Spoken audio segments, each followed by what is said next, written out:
All the tabletop role-playing news, we aim to amuse and we aim to enthuse. And Morrus's unofficial tabletop RPG.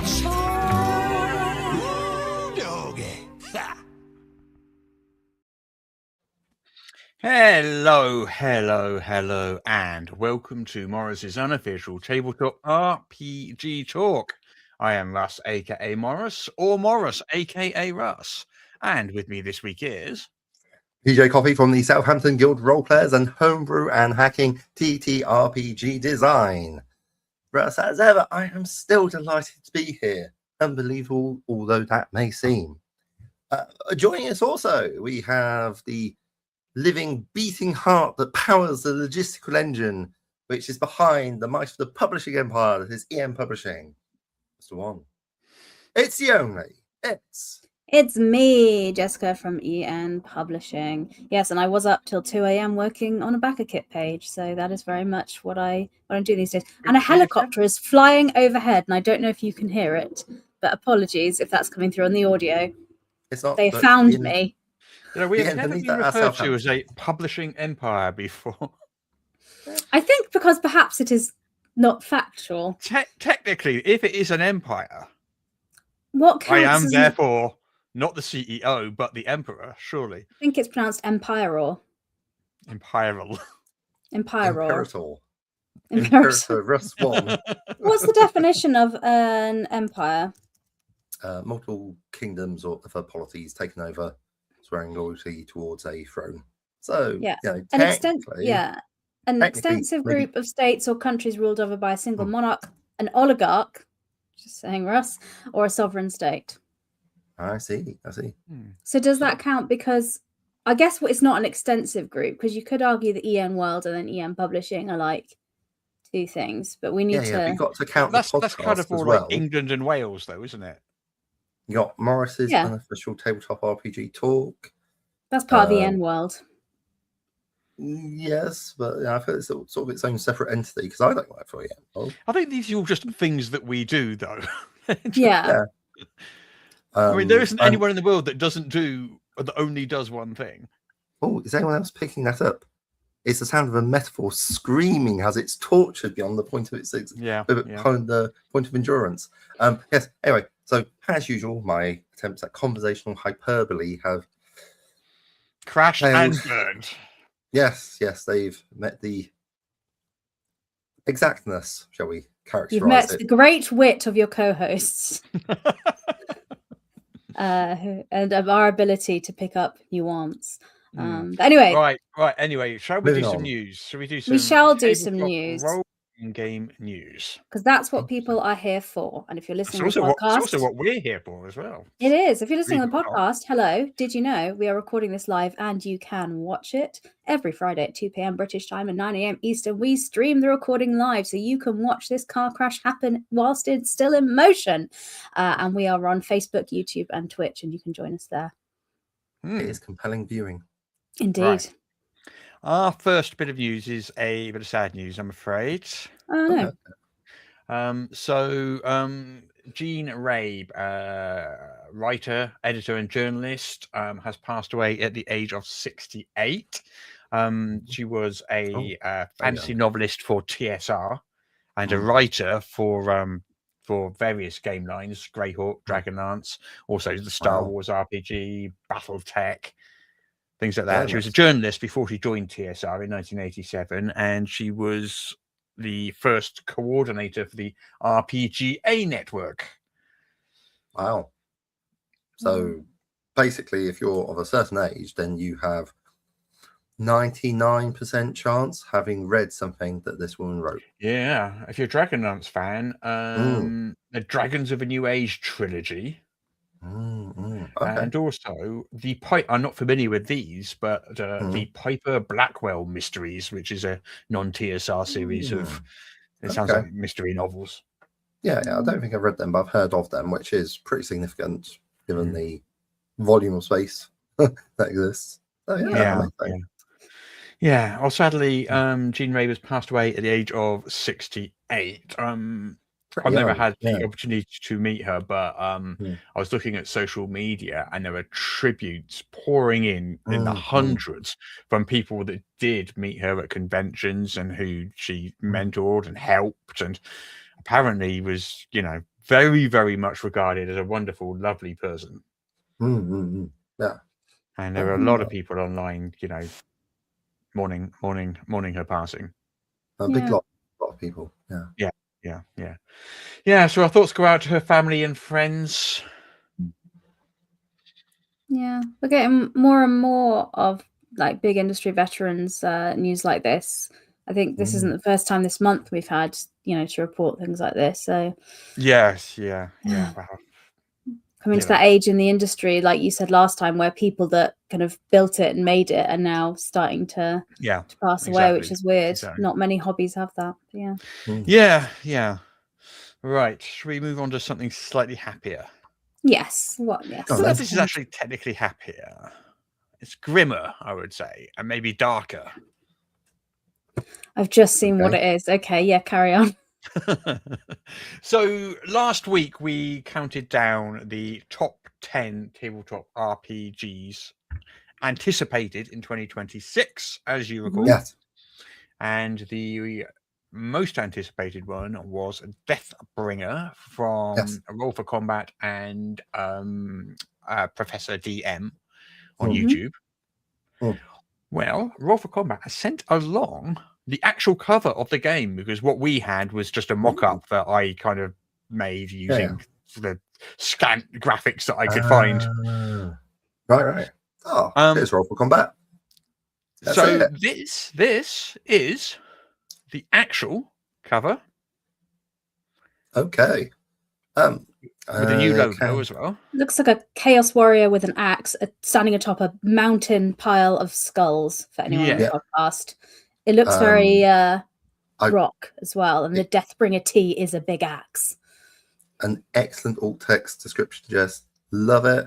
The only thing I might add, again, for those of a certain age, is that it's got a very it's in black and white, the actual picture itself.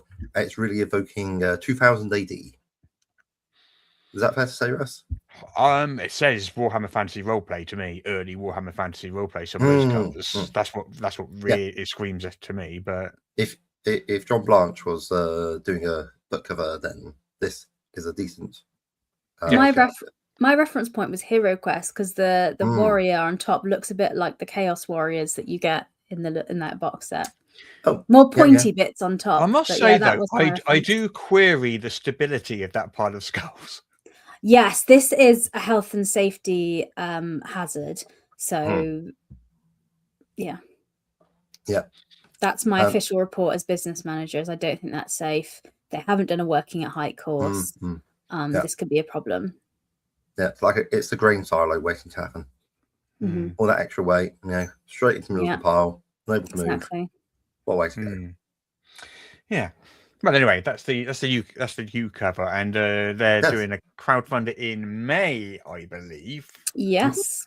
And we should hear more about that soon, because I think we'll probably cover this as it goes, because it was like the winner of our annual thing. So I think it's what our audience. It's what our audience said they were the most excited about. So yes, exactly. Well, we're new to the bandwagon, but we'll hop on it all the same. Yeah. Right. So, Fortnite, the computer game, the video game. Yes. This is what I thought the news item you were just about to do was, which is why I rolled my eyes, just to be clear. Before I wasn't rolling my eyes about the cover. I thought you were covering this. Okay. Well, I have not played Fortnite, but I roughly know what it is. Yeah. So, Dungeons and Dragons and Fortnite have a partnership coming, which was announced this week, and there are going to be 5 new islands to explore in the Fortnite game, each of which is a different D&D themed island. And you'll see various NPCs and locations from D&D appearing on these islands. So the islands are, and this is the names of them: D&D box fights, D&D Box Box fights. fight. BOX, not FOX. Fox fights. Very, very different. Yeah, thing. that would be a different D&D vibe. box fights. What's the other one? Like, Box you know, fights. roosters fighting, a little cockfight going on in the next room. We got D&D Treasure RNG. I don't know what RNG means. Do you know what RNG Random means? number generation. Or Should we- range. I don't know. I think these Yeah. are different styles of games within Fortnite, because Fortnite has, like, I've seen a lot of them that's like running around shooting things, but I think it's got lots of different styles of games in that you can jump in. So I'm imagining that these islands are for the different types of games you can play. Possibly, yeah. So they're We've got D&D D&D themed to suit that style.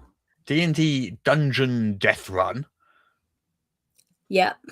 Okay. That's one I like best so far. That's Okay. that's three words that I don't like: dungeons, death, and running. Three thoroughly unpleasant things. Like, but fun to think about in the context of a game. Mm. I don't think I'd actually like to do them in person. That sounds like dangerous, but yeah. No. Well, we've got D&D Boss Fight, Okay.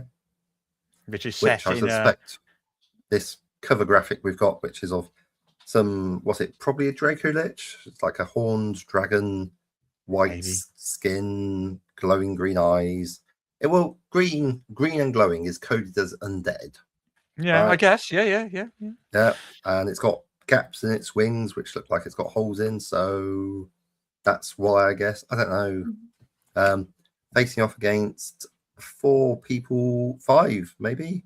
Someone in pink I can't see. Some sort of crusader type. Someone that An looks like they're a adventuring space party, marine. basically. Yeah, an adventuring Yeah, party except- facing a green glowy dragon thing. Yeah. But Russ, there's a Doom guy in the middle of that. A Doom guy. Yeah, like from Doom, you got the Colonial Space Marine. Yeah. Oh, yeah, right. I think That would in be- in Fortnite you can choose your skin, as in the way your avatar appears, and you have an option of all the franchises and all the different collaborations that Fortnite has. So I'm imagining as part of this, Russ might tell us that you can get different I D&D think I skins. know what it is. I just looked at the list that I was working my way through. Oh yeah. The final one on the list is D&D Zombie Dragon Adventure. I think This that's what we're looking sounds- at. Yeah, I'd say that is definitely a zombie dragon. Yeah. this then- tracks. I'd put money down on that. Okay. Yeah. It's pretty impressive. So yeah. Yeah, Okay, yeah.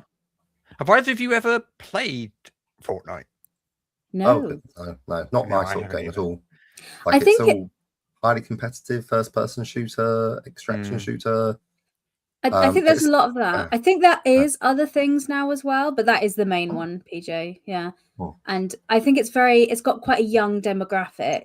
And if I'm online gaming, I don't want to online game with lots of children as my preference. Just, Let Call the me children weird. play their games and have their own fun. yeah, with their okay. friends. Yeah. Yeah. I don't What think they need Old a people. middle-aged woman jumping in and being like, "Hi kids, what's happening?" You are not like middle-aged. it's not Shut up. Yeah. depends when I die. Okay. No, it doesn't. Middle-aged. Could be the middle. Yeah.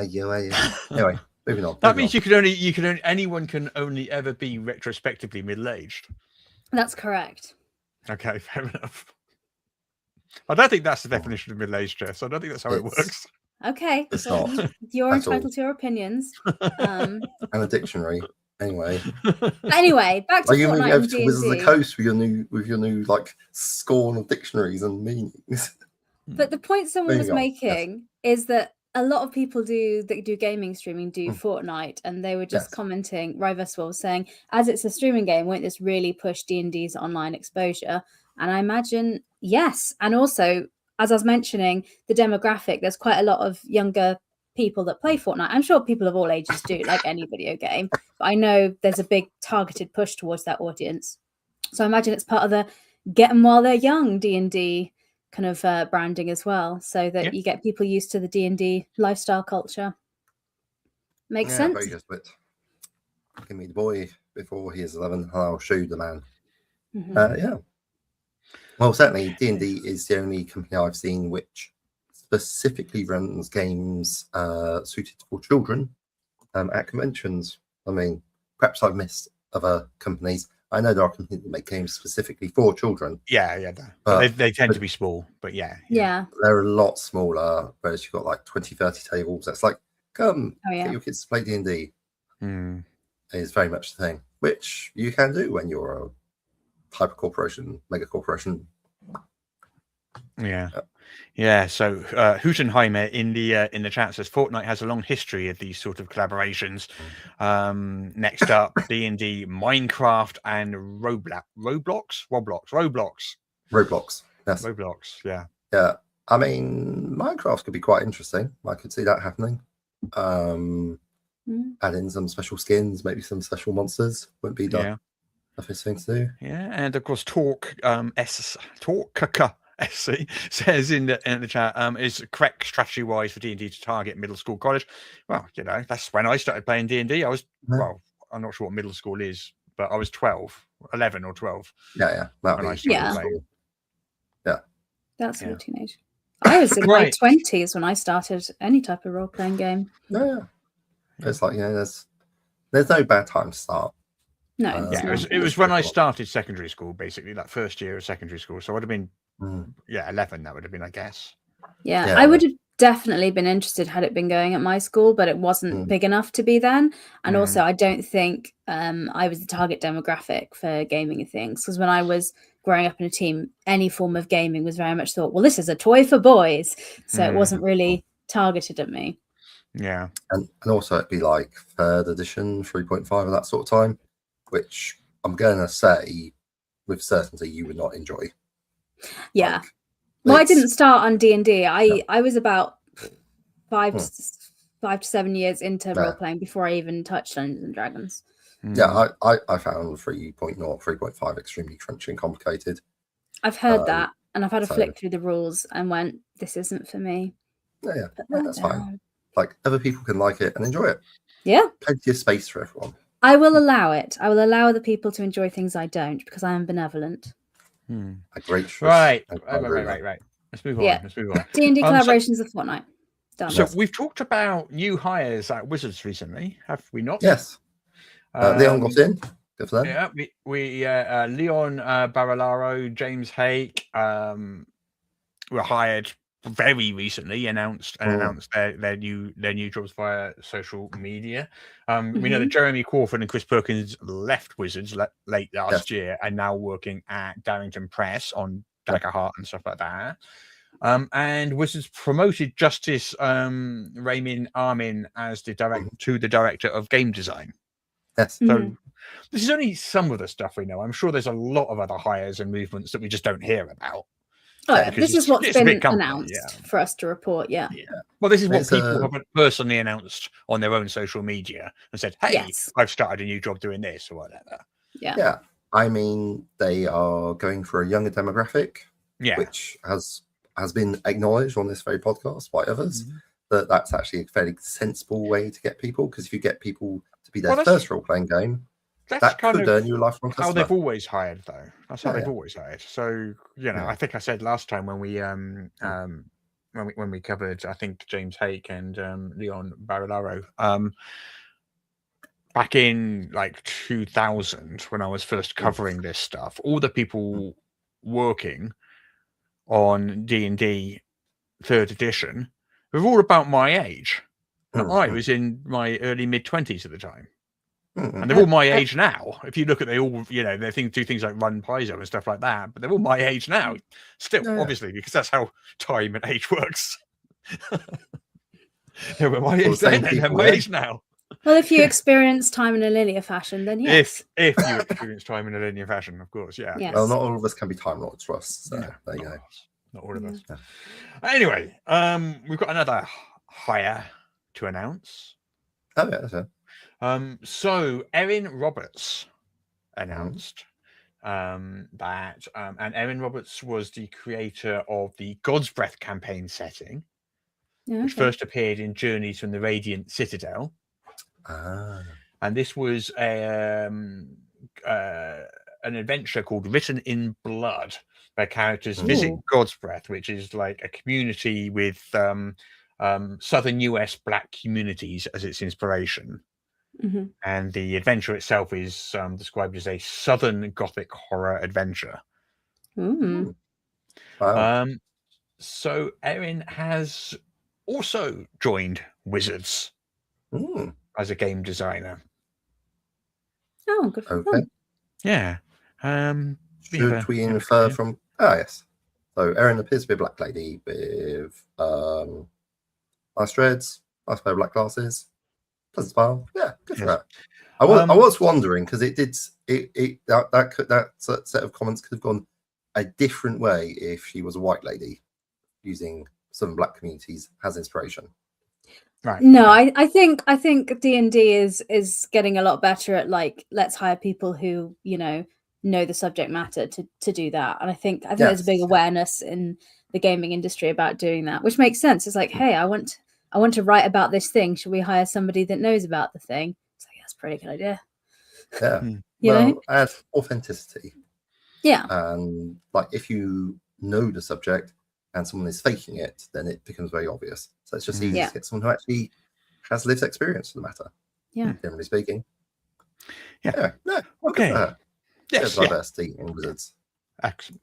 Right. Next, we have got some news about D&D Beyond and their partnered content. Okay. We were just saying last week that D&D hasn't announced its schedule much for the year, but it is announcing some of its schedule at the moment. And so this is not its own publications publications stuff. Yeah, this is partnered content. So this is stuff that is done well on Kickstarter, perhaps on DM's Guild, or other crowdfunders. And what they do is they bring these in and put them up on D&D Beyond. Yes. So they've announced their schedule for the first quarter of 2026. Let's have a look. With five items. So these are Exploring Eberron. Yep. This is from Keith Baker, basically the creator of Eberron. Originally posted, I believe, on you can see the logo there. DM's Guild is now posted on. Yeah, I hope he's getting a good chunk of money, because we were discussing that on a previous episode, that it's going to cost him a big chunk of his things, because DM's Guild has, listeners will recall, does charge you 50% of any profit. Yeah, I have it on good authority from more than one person whose content is now on D&D Beyond that it's very lucrative. No, nice. Well, you got a big, massive footfall, so yeah, good for them. Yeah. What else do we have? We have the Pugilist class. This was also on DM's Guild. This is by Benjamin Huffman. A full class. We have Faster Purple Worm, Everyone Dies, Volume 1. Question. Is this linked to that Faster Purple Worm Kill D&D comedy improv show? One was out. I guess, maybe. I don't know. It's from Beadle and Grimm's Pandemonium Warehouse. The reference is to Faster Pussycat Kill, which is like a exploitation comedy. So I think it's a case of parallel evolution rather than direct. I don't know if that's the case. We'd have to look into that. Let me have a look. Yeah. I don't know. I just understand how words work. Like, that's what that says to me. But I mean, let's not just say that. What else have we got? We got Hediana's Guide to Monster Hunting. It is. I've just looked it up on the Beadle and Grimm's site, and the book is linked to the TV show. It's packed. It's got adventures from both the TV series and ones that are new to the book, not from the TV series. From which TV series? The Faster Purple Worm, Kill. That was a D&D improv comedy show. Yeah. Okay. Right, Hediana's Guide to Monster Hunting, Part 2 from Loot Tavern is another one on there. Yeah. Which I don't appear to have. Oh, yes, I have put a graphic of that there. Kill monsters, take the bits. Yeah. Make new stuff. And finally, we have the Griffin's Saddlebag, Book 1. Yes. Which is an enormous grab bag of compendium of just... It's just one of these, like, do you like content? Do you like content? yeah, you thought you liked content. Here's Griffin Saddlebag, Volume 1. Because there's like a bunch of these done very well on Kickstarter, and they're just enormous amounts of stuff you can put in your game. Yeah, which, like, if you're not going to run out of stuff if you get Griffin Saddlebag, I'll tell you that. And when you're saying stuff, is it like magical items, like spells? Like what is the stuff? Yes, it's stuff. It's like just stuff. There's like so much. Okay. Bits and pieces. Is it new rules as well, or like what? It's the Griffin Saddlebag. It's just like loads and loads of miscellaneous things. Yes, okay. It's a compendium of miscellany, and like I do honestly find it quite impressive that someone could like just it's like 700 pages or something. It's huge, and like a meaty tome. Yeah, and it's volume 1. There are several other volumes in the pipeline. And it's little known. Not only is it a meaty tome, it's also made out of meat. Yes. They've had some problems with that, but that would be quite unpleasant. 3D printing. Would leather? It's fine. Leather's not technically meat, but in a way is. So if it was leather bound. Well, parchment is the stomach of an animal. So there we go. Yeah. Made out of parchment and leather. And it'd be resistant to getting coffee ring stains on it. Not edible, but technically meat. I almost wish I hadn't made that joke. It's being laboured beyond its capacity to retain any level of amusement. How dare you? Karma. I'm very funny. Yes, you are. I don't know. Anyway, right. So these are coming out January, February, and March. So the first quarter. Excellent. And apparently their vision for content on partnered content on D&D Beyond going forward is that they're going to be sharing it's a curated set of partner content, and they're going to be sharing that on a quarterly basis, as I understand it. Well, the audience have some wishes for the rest of the year's announcement, so we'll see if they come true. So there's been a shout out for the Transformers RPG on D&D Beyond, and also Thundercats, the Thundercats, which just finished crowdfunding and will be fulfilled pretty soon. Both powered 5e? Yeah. I can't remember whether they were or not. Yes. Well, look, the criteria probably. I mean, I backed Thundercats, but I can't remember. I can't remember what I backed. I backed it just because it said Thundercats on the cover. It is 5e, and that's why I didn't back it, because I was like, I was hoping it would be. I love it when a game's, even if it's just tweaked. Like, I'm okay with it being, it's got D20 as its core, but we've added Thundercat themed things that support you playing Thundercats. Yeah, because this is Thundercats. I mean, I don't know. In many ways, it would be easy to implement and level up because you'd have like the Thundaran culture. But yeah, I mean, I suspect the key things that are going to matter for getting onto D&D Beyond are: one, it's compatible with vanilla 2024 D&D. That you did amazingly well and have a huge audience as a result, or you have a huge audience of people who are going to want to get in on it. I think that's going to be the thing. Oh, and also PG-13. So if you have anything adult, then you're probably going to struggle. I suspect that's going to be the guiding categories. I'm open to being wrong and seeing if they promote some indie creators out of nowhere and say, no, we like this. This is great artistic integrity. That would be really amazing. But I feel unlikely. I don't know. I do not know. Yeah. Well, I have no insight into this. They want to make money. They want to promote D&D to as many people as possible. That is literally their jobs. They would be remiss if they did otherwise. All right. We talk about some dice now. Oh yes. I mean, the question is, do you like dice? I do, as we've discussed. Do you need me to get my dice bag out again? No, that's fine. I believe you. It's shaped like a D20. It's a love-hate relationship. I love them. They hate me. Do you like dinosaurs? I haven't met any personally. Like when my big regret about being vegetarian is that I no longer have access to dinosaur-shaped beige food. Sometimes. Do they not do like veggie dino nuggets or anything? No. Not That's that I'm aware of. wild. If anyone knows of any, let me know. Send links. I'm sure there Yeah. must be. There must be. But anyway, Maybe we're you could just derailing find. again. Maybe you could just find some vegetables that just happen to be slightly shaped like a dinosaur. You know, sometimes you find a carrot with this weird shape or whatever. You might find one that's shaped like a dinosaur. Get yourself a dinosaur cookie cutter and just go nuts. Yes, there you go, and you can make your own. There you go. I could make them out of Satan and then bread and fry them. Mhm. So Yeah. I could make Kentucky Fried style Satan dinosaurs. Hmm. Yes. That sounds Yeah. like the name of an RPG game that I would totally play. Why versus the world says, aren't plastic dice already made out of dinosaurs? I suppose technically, yes. Yeah. I guess so. I think they're made out of the dead trees, but yeah. Well, there might be some idea. dinosaurs in there. But what we have here is some Oh, good dice made out of T-Rex bone. I see. So that's them there. So these are apparently ethically sourced, and the source of these T-Rex bones are scraps and broken fragments that are not used by the museums and scientists, the stuff that's discarded. Yeah. Oh, okay.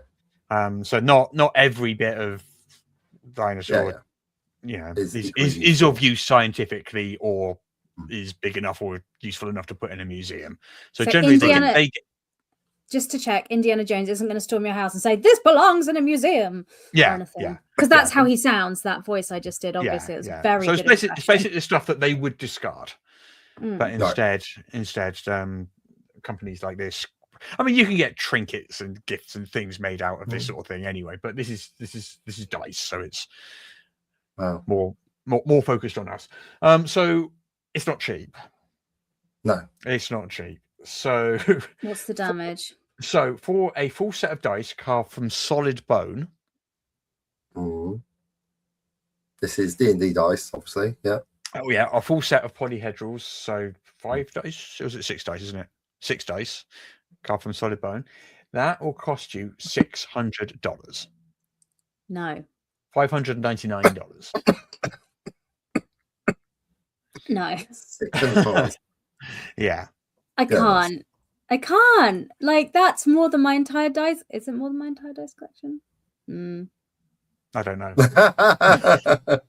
I think it might be more than my entire dice collection.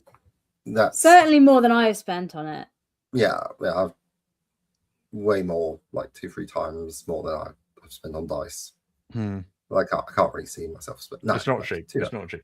They do have cheaper options. So they have bone inclusions, which are basically fossil fragments suspended in the center of a cleared. You can see on the picture there where you've got some clear dice with the. So those will set you back at $99 for a set. And in fairness, I actually prefer the cheaper option on that. I think I like clear dice with bit stuff in it. So. And they also do one called pulverized bone, which is basically bone dust blended with resin. Okay. Which is going to cost you $69 for the set. Well, I mean, none of it's bone; it's all stone. That's the point of it being a fossil. Sorry. They say bone. Bone. Yeah. Oh, yeah, T-Rex they say bone fossils. Yes. Sorry. Yeah. Yeah. The phrase is T-Rex bone fossils, which is. Yes, it was a bone that has become a fossil. Yes. Yeah. So it's stone dust rather than bone dust, which is slightly less grim. Yeah. And if you're a really big fan of dinosaurs, you can also get 1 to 12 scale dinosaur replica skulls there, or a 1 to 53 scale full replica T-Rex skeleton. Nice. There we go. Plus some fancy dice cases and stands. You can see there one of the stands there. Yeah. Which you can keep your dice set. You've got a dead T-Rex skeleton and then space for you to put your dice. Yeah. It is cool, but at $600 it's too rich for my blood. Is it crowdfunding right now? It's crowdfunding right now. It's crowdfunding right now. How's it fulfilling in July. I imagine quite well. Let me have a quick check. It is because when the price point is at that point, you don't need a over lot of $500,000 at the moment with 20 days to go. How many backers is that? 2,750. For listeners at home, Jess's shocked and surprised face. Do you know what? I forget there's a lot of people that have got money in the world. A lot of people really like dinosaurs. And have money. About it, though. Like 2,750 backers is a good Kickstarter But it's Yeah. not a massive one. It's because the pledge levels are so high that Yeah, that that's translates to a large amount of money. Like if That's we why- yeah. did one with 2,750 backers, we get a third of that amount. for the yeah. same Well, number. that's why I And asked I've for the done number well. of backers, That's because well, I thought the yes. price point would really inflate the overall funding goal. Because if it's 2,000 people are like, that seems a reasonable price. Mm. Oh, it's so cool. I cannot imagine my life without these. Mm. They are cool. I mean, they are too expensive, but they are cool. They are cool. Yes. Right. I think I did say before I know. the beginning. We're not done yet. We're not done yet. Go back. What? Go back. I want to hear about the elements dice. Thank you very much. Oh, I mean, I think they've done those before. I think they're like an add-on. Let's have a quick look at the elements dice. That looks to be a set of polyhedral dice that have elements written on them, and I presume a chunk of that element in there. Well, I would like to know the details. This sounds very cool. I'm looking. Sorry, I didn't prepare that bit beforehand because I thought that was just something they'd done before, and they're adding as a as an add-on. I don't know. All the pages all about the T-Rex ones. Yeah, I think element dice. All right. Yeah, it's clearly something they've done before, and they're doing as an add-on there. So you can probably get them now at retail. What it looks like is that they are dice with elements written on the side of them. Mm. So I'm not 100% sure how you use them as dice. I will use them as dice. Anyway, yeah, sure. No, okay. Well, thank you very much. You're welcome. If we don't have anything about them, then we should move on. Sorry, I was just very, very interested in them. It's not immediately apparent on the page. I'm sure if I spent 5 minutes digging, I'd find that. But we are live. It's hard to do that live. Yes. Indeed. So, what's next? The Marvel TTRPG. Oh goodness, that's the D616 system or something. Yeah, Marvel Multiverse Role Playing. They have revealed the cover for their Secret Wars expansion. Oh, nice. Oh, I might actually know some of these people. So we've got like a very nice Dr. Doom, big Dr. Doom in the background, holding in the palm of his hand. Thor. Looks like is that Lady Thor though?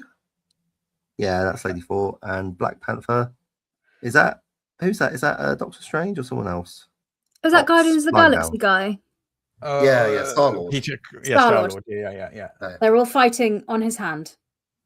Well, they're kind of, yes, yeah. They're having a bit of a stare up at each other. Who's the chap in blue lying down? Oh, he looks stretchy. I wonder if he's Mr. Fantastic, but he has a beard, which makes me think maybe he's not. I don't know. People with beards can be fantastic. Obviously, okay. Good. The humor's just landing today. Yeah. What I'm not sure about is this link to, because they're doing the Secret Wars movie after Doomsday, aren't they? They're doing Doomsday is coming out. Is it this year?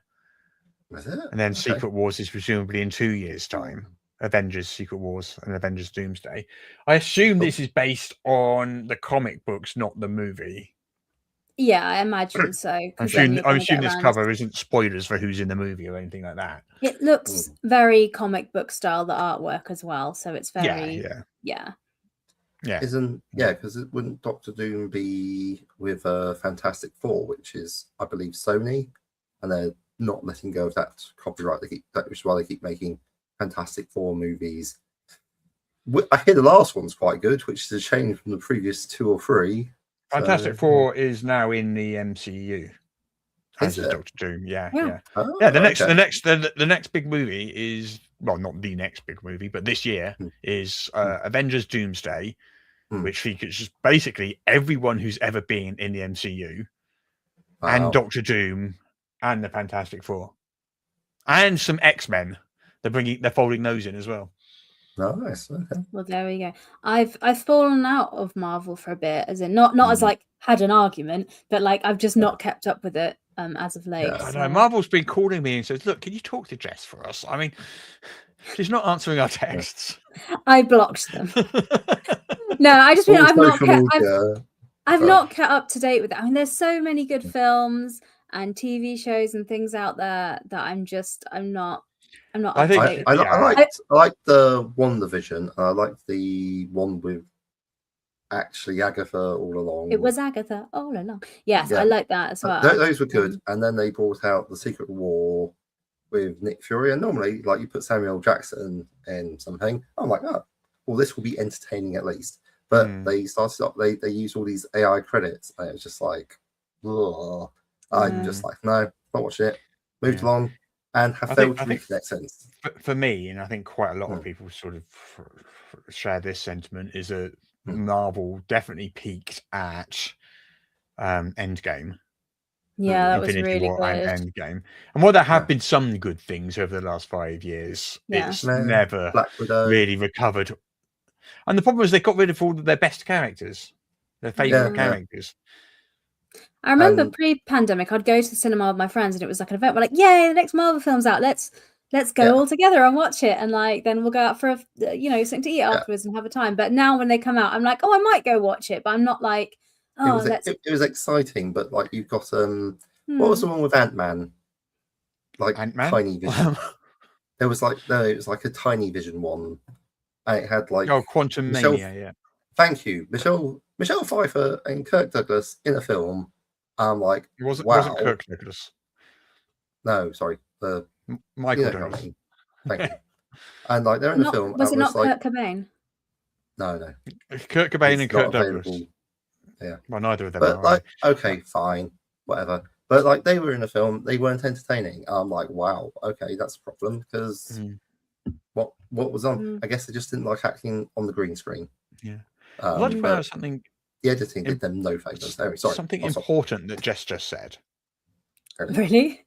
You did. You said something important. See, you said go out to a movie and then have dinner and have a good time. And I have always maintained that the correct way to do it is not dinner then a movie. It's movie then dinner. Yeah, because then you talk about the movie. Then you have dinner talking about the movie rather than have your dinner and a load of drinks and go into the movie too full for popcorn and sleepy. You possibly needed to nip out for a wee halfway through because you had a couple of drinks with your dinner. You do all that after the movie, and then you talk about the movie, enjoy your food. Yeah, that's what I always did with my friends. And then if some of my friends have like care responsibilities and stuff, so they could then say, "Well, I'm going to dip out after the movie and catch up with you later." But then if people want to stay, and then you can stay out as long as you like chatting about the film and nerding out. If it's a good movie, you're in a good mood. You can talk about things. You're excellent. If it was a bad movie, even better. You can just go through in detail what went wrong, what were they thinking, and that's entertainment. There's a group of my friends that are really into their Marvel comic books, so they have a lot of opinions and nuances. So it's interesting chatting with them because they see all the Easter eggs and spoilers because they have that additional context as well. So I used to really enjoy that because they'd be like, well, in issue of this came in, so I think that was a little thing. So I think in the future it'll be this, and I'd have no idea. I'd be like, wow, just getting all the info. So I agree, Russ. Movie then dinner is the correct way. Yeah, I mean, but currently it's like movies, bit of a risk, and also who's got money for a movie and dinner? Well, not a lot of people because I spent it all on dinosaur dice. So that's true. There's your cinema budget gone. I think the people with dinosaur dice are probably okay for dinner and movies, to be honest. It's like everyone else. Like the people who 600 is just a hard no. If anyone wants to buy me a present, I am very much up for the dinosaur dice. I'll just put that out there. Just in case anyone was trying to think of something to buy me. Dinosaur dice will do. Okay. That's nice. Moving on. Yeah. Okay. All right. Well, that's a nice cover for the Marvel RPG. Yes. So thank you for sharing. Yeah. I think Doctor Doom is an interesting villain. So yeah.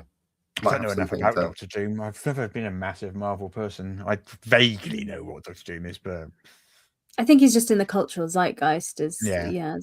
Well, I would explain, but we must remember that Doom does not explain. We should move on. I'm guessing that's a very good reference that I didn't know. How exciting. If you know anything about it, you think that's funny. If you know, you know. I will just relax. And those of us that don't know, just don't know. I've scored joke quota for today is done. So let's just move. Good. All right. Right. That's it. We're done with the news. Oh, there's no more news. That's the week's news. I told you there wasn't much this week. Is there anything happening with EN Publishing? There is one thing happening with EN Publishing, launching, I believe, next week on Tuesday. Is that correct, Jessica?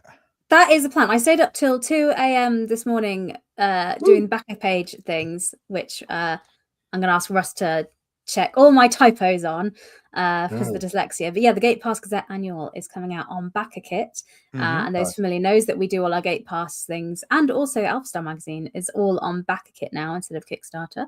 So just diversifying crowdfunding platforms. But yeah, it's a compilation of all the issues from 2025 in a hardcover book available for the first time. So you can pick that up there. The link is out on BackerKit, so you can click to follow that. We're planning next week, subject to BackerKit giving us the thumbs up for everything that we've pushed all the right buttons and done all the right settings. But the plan is next week. But if you click follow on BackerKit, you'll get notified when it launches anyway.